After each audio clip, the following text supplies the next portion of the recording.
Hello there. This is the Marbles Whittler that I reviewed a little bit back now. What I've been doing, I've been honing on this. What I actually did was I had a different camera angle that I was trying, and it turned out not to be any good, so I had to switch back to the old faithful. But I've been setting a bevel or raising a burr on this knife on a diamond plate. Now this is a combination diamond plate. This is a 401K diamond plate. This plate is from Chef Knives To Go. It's their house brand, which I think is probably Ultra Sharp or Trend or something like that made for them, but I couldn't say for sure. But I use that Norton Coarse Fine India quite a bit to raise a burr on a blade, and they work wonderfully well. And a matter of fact, I really do like them a lot. But the diamond plates have a lot to offer too, and I thought it was time I kind of did a video about diamonds. And not understand that I'm not an expert on diamonds.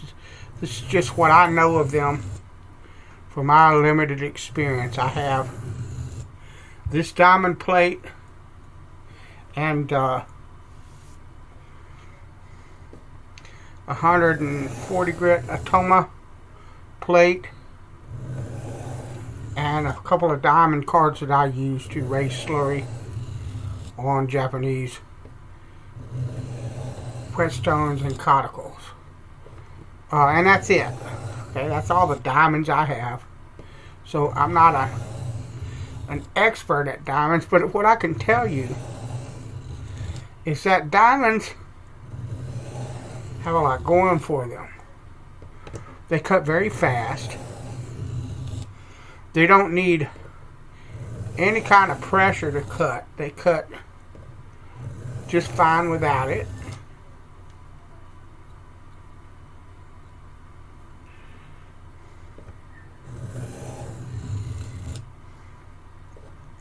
They're very low maintenance.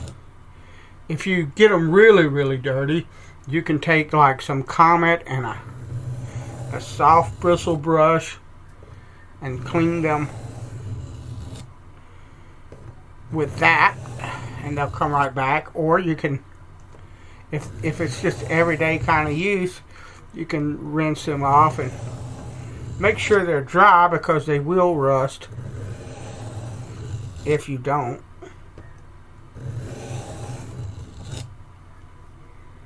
But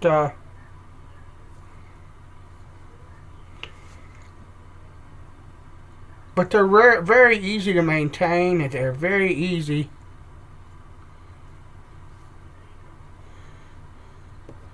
to sharpen on,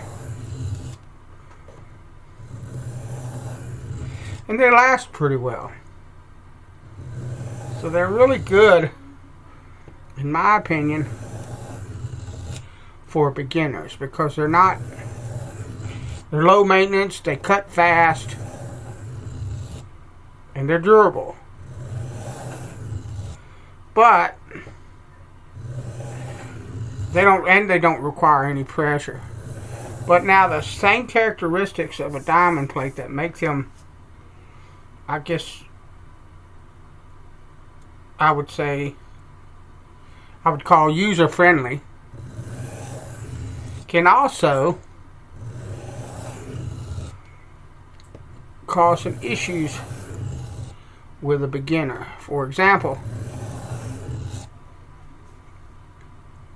if I take this small blade here and go to grinding really hard and really heavy on this diamond plate with a lot of pressure, there will not be much left of this blade.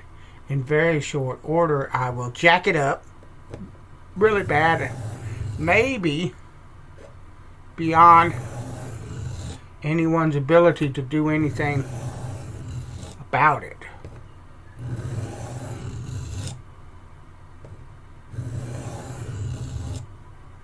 So that's something that you have to, lovely,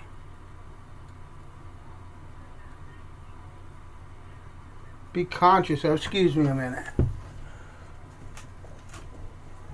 I need to get me a cloth here. That's something you should be consciously aware of.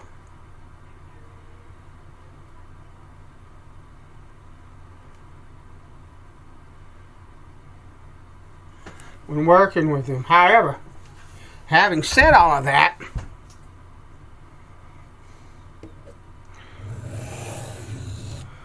if I was going to recommend a beginner set of stones besides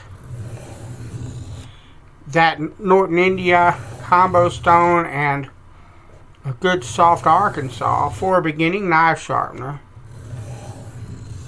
then a combo plate like this would probably be first in line as a recommendation. As a matter of fact, I have a friend I want to get. The burr is not coming up here. It's coming up along here, so I'm going to work here for a bit. But anyway, I have a friend who contacted me because I sent him something, and he thought, well, I'd like to learn to sharpen. And he said, what would you recommend? And I immediately pointed him to diamonds. Because for a beginner knife sharpener, lovely.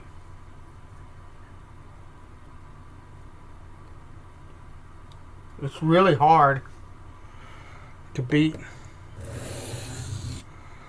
Now, I worked pretty much this portion of the blade for a while, so what I want to do is I want to do just a few strokes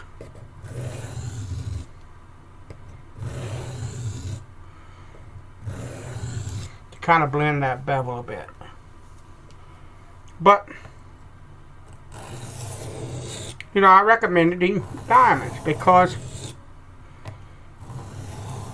they're dead simple.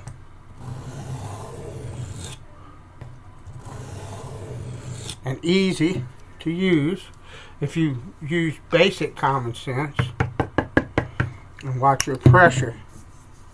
And they will yield consistent results even in the super steels. And that's another thing. I had a viewer ask me, he said, what's your opinion of Arkansas stones as pertains to the super steels? And I had to tell him, well, I don't really have an opinion because I've never used any of the super steels. And yeah, I know people's eyes are probably popping out of their heads right now. Here I am on YouTube, got a sharpening channel. I never used any of the super steels. Oh well. They don't attract me. I'm used to simpler steels because that's what I grew up with. Good carbon steel. Something like 440C stainless that everybody says, oh, that's junk. Well, what most people don't realize is that 440C was pretty much the first super steel that they ever came out with, if you want to call it that. Back in the day, when all the custom knife makers, like the dude that made the Rambo knife and every that blame body else, started using it,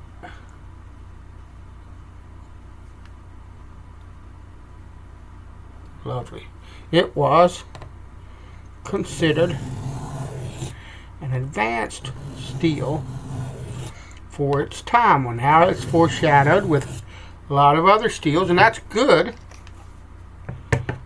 but it doesn't detract from the fact that a great many people, even pros, that relied on a knife for their livelihood, chose 440C. So, and I'm of the opinion that whatever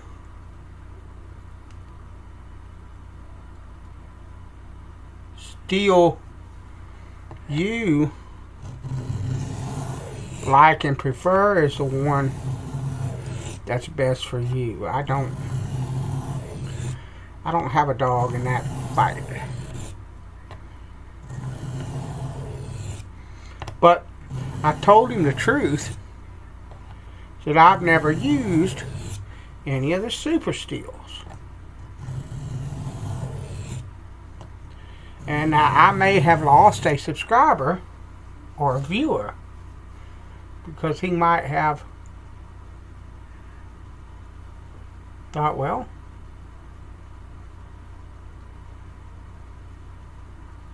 this guy doesn't know what he's talking about. He doesn't even know anything about the super steels. Okay, I've got a burr.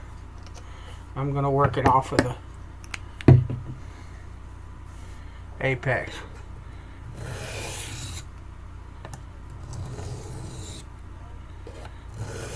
I hope that's not the case. I hope that what'll happen is he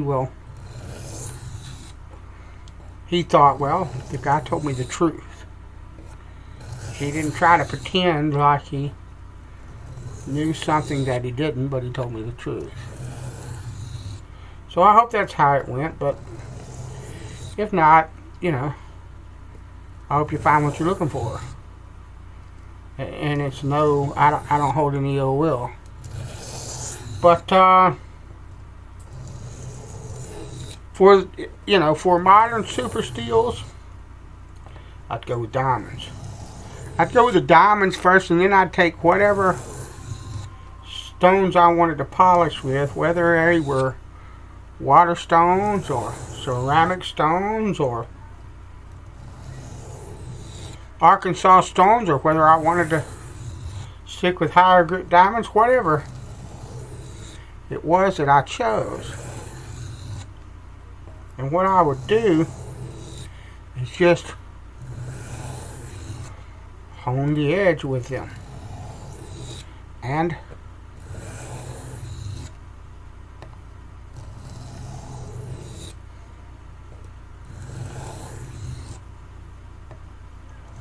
see what they did.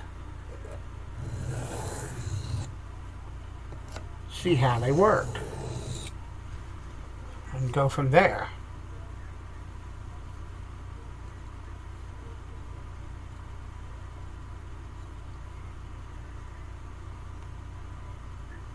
Sorry, I'm cutting hair on my arm, my hand. And the burr's not quite gone from this side.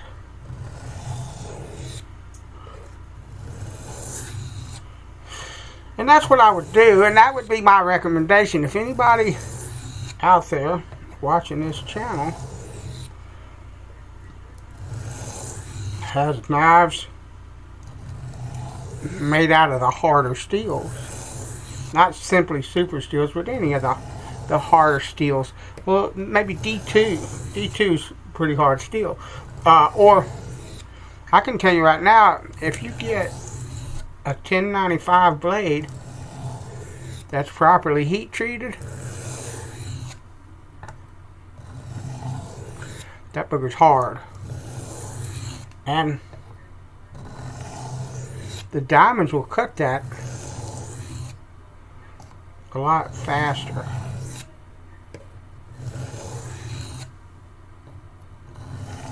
So that's what I would do. To answer his question the best way that I can. Well, to answer the what I think was the point of the question, and is what do I do if I have these super steels, and will the Arkansas stones work for me and all of that. I would do this kind of work that I'm doing here with diamonds on those steels, and then progress to whatever I had and see how it performed.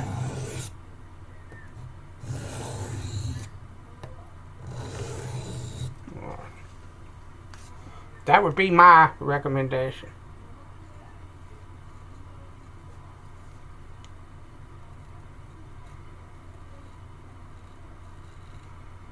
Okay, that'll work. Now, what I'm going to do is, before I move to the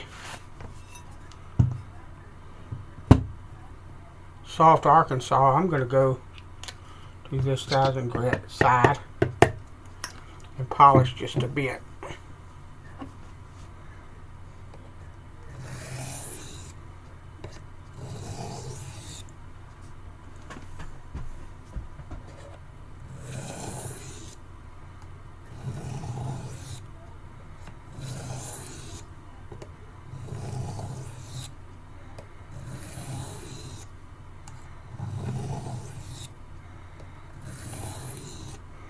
And you could conceivably come off of this. Well, you could do an edge with just that 400 grit side.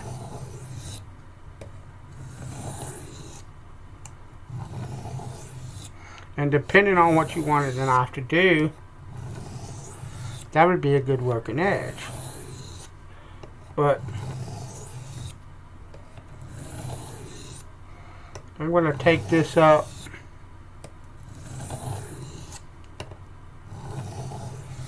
to a soft Arkansas.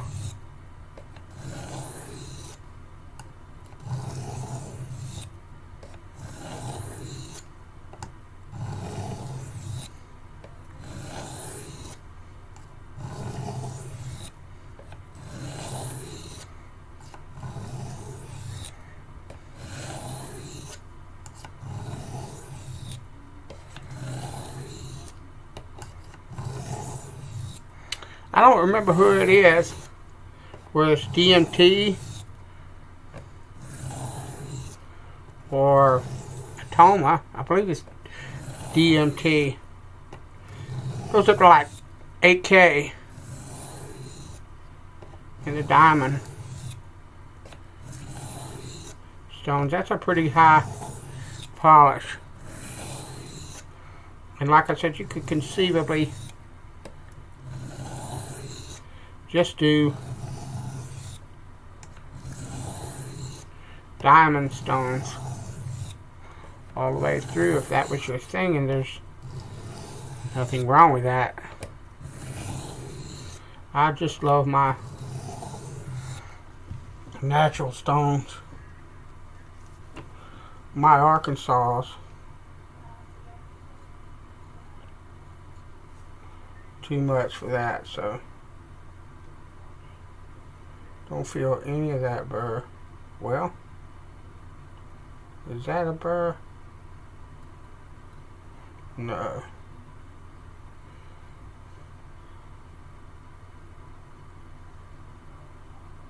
Okay, so let's move on.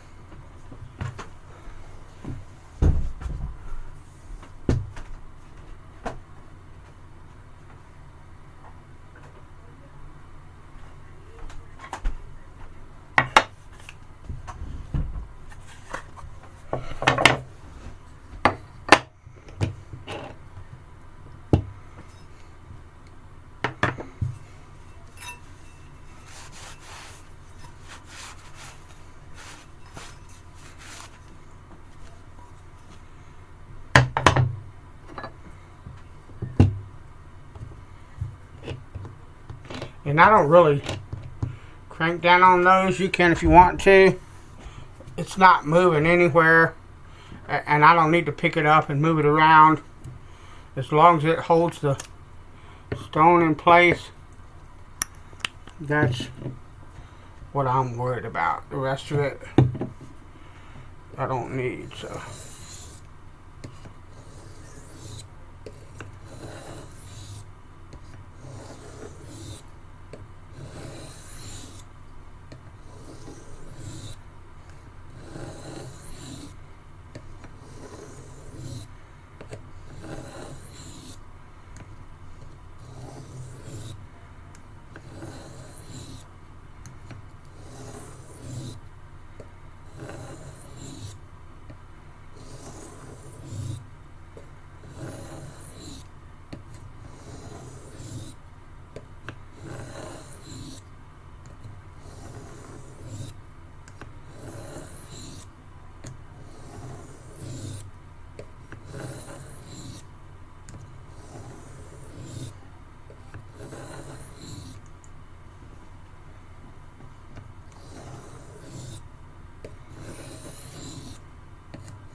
I love my soft Arkansas. It is probably my most used stone when it comes to sharpening knives.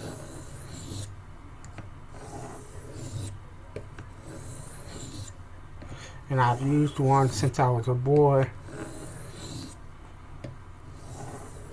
Though I never dreamed when I was a boy of having one as big and as nice as this one. That's a 1/2 inch thickness, but with Arkansas stones, a 1/2 inch thick Arkansas will last many, many decades. You don't really have to worry. And in my opinion, look, I like 1 inch thick stones, 3/4 inch thick stones. That big old honking, lovely dude. A big old honking thick piece of rock is a wonderful thing. But if you're wanting to get into Arkansas stones and you don't have a boatload of money, a 1/2 inch thick soft, 1/2 inch thick hard, and 1/2 inch thick black 8x2 is probably about the best deal you'll find in a Arkansas stone, and one of the best investments, in my opinion, that you'll ever make regarding knife sharpening. And I always tell people, start out with a coarse stone like the diamond or the India, fine India, 400 India or 325 India or whatever it is the manufacturer says. My Norton says it's 400. Anything in that range will do just fine. Start off with one of them and a soft Arkansas. And to be perfectly honest with you, and I've said this over and over again, and I'll continue to say it, you really don't have to have anything else but that. Whether you want more refinement or you want more stones or whatever you want to say, well, that's perfectly fine. You know, I got them.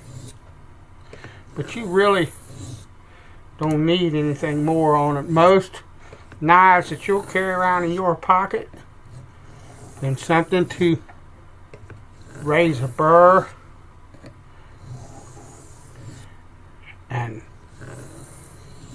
put a good bevel, a good beginning edge on the knife, and then a soft harken saw to refine it.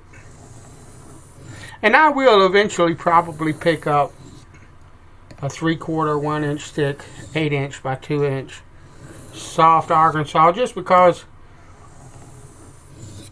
I want to, and they're not expensive. But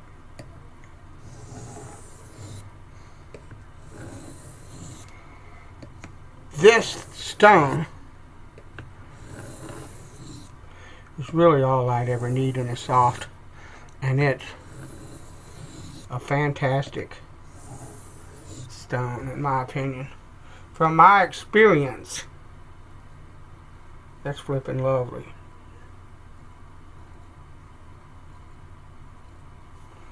That's it.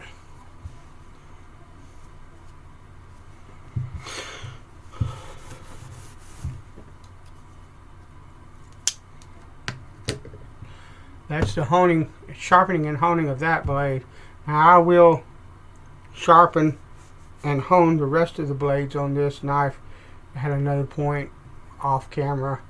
But for basic knife use, for the basic use of that knife, where probably 90% of the time I'm going to use that main blade, that's the sharpening. Thanks for watching, and I'll talk to you later.